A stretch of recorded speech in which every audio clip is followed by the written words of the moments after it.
1.4 ارب نوری سالوں پر محیط ہے، لیکن ابھی حال ہی میں ماہرین فلکیات نے اس سے بھی بڑی چیز تلاش کی ہے۔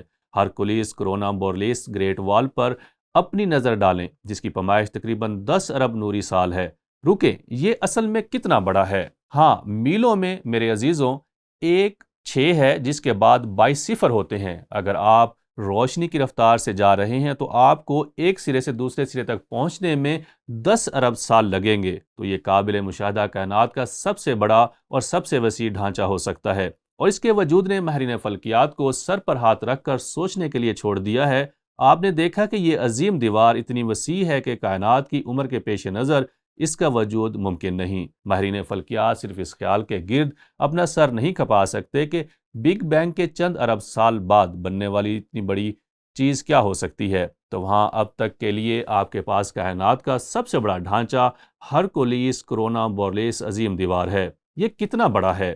جب آپ اس کے بارے میں سوچتے ہیں تو یہ انسانی سمجھ سے بالاتر ہے، لیکن اہم بات یہ ہے کہ ہم پڑھتے ہیں تمام چیزیں اس کے وسیلے سے پیدا ہوئیں، یعنی یسوع مسیح کے وسیلے سے، اور بلا شبہ ہم یہ مانتے ہیں کہ یہ اس وقت وجود میں آئیں جب خدا نے آسمانوں اور زمین کو بنایا۔ لیکن ہمیں یوحنا کی انجیل کے معرفت معلوم ہوتا ہے کہ کوئی بھی چیز یسوع مسیح کے بغیر تخلیق نہیں کی گئی، اور اسی طرح عبرانیوں کا مصنف چاہتا ہے کہ ہم جانیں کہ یسوع مسیح واقعی کون ہے۔ نمبر 3، ہاں، مسیح کے ذریعے ہم خدا کے جلال کو دیکھ سکتے ہیں۔ اس کا جلال ہم یوحنا کی انجیل اس کا 1 باب اور 14 آیت میں پڑھتے ہیں، اور کلام مجسم ہوا اور فضل اور سچائی سے معمور ہو کر ہمارے درمیان رہا، اور ہم نے اس کا ایسا جلال دیکھا جیسا باپ کے اکلوتے کا جلال۔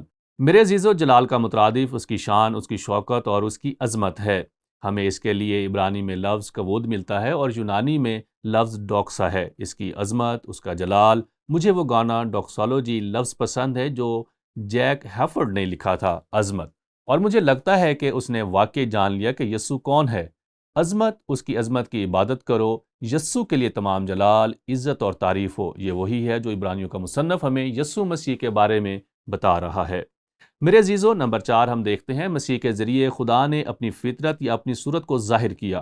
کلسیوں کے نام خط اس کا 1 باب اور 15 آیت میں وہ اندیکھے خدا کی صورت اور تمام مخلوقات سے پہلے مولود ہے، اور حیرت انگیز بات یہ ہے کہ بائبل مقدس کہتی ہے کہ ہم بحیثیت انسان، مرد اور عورت اس کی صورت پر بنائے گئے تھے، جو کہ سمجھ سے بالاتر ہے۔ نمبر 5، مسیح کی قدرت سے خدا کائنات کو قائم رکھتا ہے۔ کلسیوں 1 باب اس کی 17 آیت میں یوں لکھا ہے، اور وہ سب چیزوں سے پہلے ہے اور اسی میں سب چیزیں قائم رہتی ہیں۔ مسیح کی قدرت کے بغیر سب کچھ بکھر جائے گا۔ یہ ہے یسوع مسیح، یہ وہی ہے جس کے بارے میں عبرانیوں کا مصنف لکھ رہا ہے۔ نمبر 6، یسوع مسیح دنیا کے گناہوں کے لیے حتمی کفارہ بن گیا، اور یہاں یہ نہایت شخصی ہو جاتا ہے۔ میرا مطلب ہے یہ عظیم خدا اور نجات دہندہ خداوند یسوع مسیح ہماری مخصی کے لیے آیا ہے۔ پطرس رسول کا خط اس کا 1 باب اس کی 18-19 آیت میں لکھا ہے، کیونکہ تم جانتے ہو کہ تمہارا نکما چال چلن جو باپ دادا سے چلا آتا تھا، اس سے تمہاری خلاصی فانی چیزوں یعنی سونے چاندی کے ذریعے سے نہیں ہوئی، بلکہ ایک بے عیب اور بے داغ برے یعنی یسوع مسیح کے بیش قیمت خون سے۔ خداوند کے پیاروں کے یہ دلچسپ نہیں کہ ہم کلام پاک سے جانتے ہیں کہ خون بہائے بغیر معافی نہیں، اور یسوع مسیح جہان کے گناہوں کو دور کرنے کے لیے خدا کا برا بن گیا۔ یہ وہ عظیم خدا ہے جس نے کائنات کو بنایا۔ اور میرے عزیزو، نمبر 7 پر ہم دیکھتے ہیں خدا نے یسوع مسیح کو حتمی اختیار اور عزت دی ہے، اور پھر ہم پطرس رسول کو دیکھ سکتے ہیں جس نے کہا وہ آسمان پر جا کر خدا کی دہنی طرف بیٹھا ہے، اور فرشتے اور اختیارات اور قدرتیں اس کے تابع کی گئی ہیں۔ تو میں صرف اس اصول کو دہراتا ہوں جس کے مطابق زندگی گزارنے کا اصول اس حوالے سے ملتا ہے، یسوع مسیح کی شخصیت۔ صحیح معنوں میں مسیح بننے کے لیے ہمیں یسوع مسیح پر ایمان رکھنا ہے کہ وہ کون ہے، اور اس نے اپنی زندگی، اپنی موت، اپنے جی اٹھنے اور اپنے آسمان پر اٹھائے جانے کے ذریعے ہمارے لیے کیا کچھ کیا ہے۔ میرے عزیزو، آپ نے دیکھا کہ یہودی برادری میں ایک مسئلہ تھا جسے وہ خاص طور پر حل کرنے والا ہے، اور وہ یہ ہے کہ انہیں سکھایا گیا تھا کہ فرشتے واقعی سب سے بڑے ہیں، حتیٰ کہ یسوع مسیح سے بھی، اور اس طرح عبرانیوں کا مصنف اس خاص صورتحال کو حل کرنے جا رہا ہے۔ اب یہ کہنے کے بعد ہمیں یسوع مسیح کے بارے میں کیا یقین کرنے کی ضرورت ہے؟ میں یقین کرتا ہوں کہ خدا سادہ ایمان کا احترام کرتا ہے۔ دوسرے لفظوں میں ہم مختصر علم کے ساتھ کہ وہ کون ہے ایمان تک پہنچ سکتے ہیں کہ وہ کون ہے، لیکن جیسا کہ ہم اس کے بارے میں زیادہ سے زیادہ سیکھتے ہیں تو ہمیں یہ سمجھ آنے لگتی ہے کہ اس ایمان کا اصل مطلب کیا ہے۔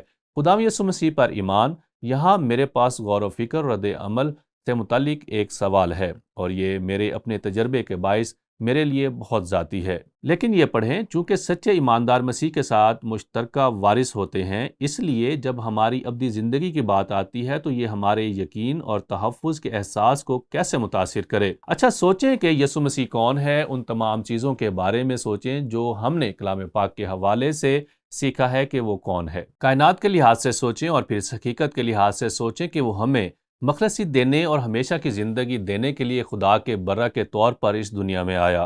دیکھیں کہ پالوس نے رومیو کے نام خط کے 8ویں باب میں کیا لکھا ہے۔ کون ہم کو مسیح کی محبت سے جدا کرے گا؟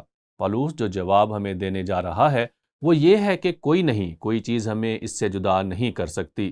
مصیبت یا تنگی یا ظلم یا کال یا ننگا پن یا خطرہ یا تلوار، مگر ان سب حالتوں میں اس کے وسیلے سے جس نے ہم سے محبت کی ہم کو فتح سے بھی بڑھ کر غلبہ حاصل ہوتا ہے، کیونکہ مجھ کو یقین ہے کہ خدا کی جو محبت ہمارے خدا یسوع مسیح یسوع میں ہے، اس سے ہم کو نہ موت جدا کر سکے گی، نہ زندگی، نہ فرشتے، نہ حکومتیں، نہ حال کی، نہ استقبال کی چیزیں، نہ قدرت، نہ بلندی، نہ پستی، نہ کوئی اور مخلوق۔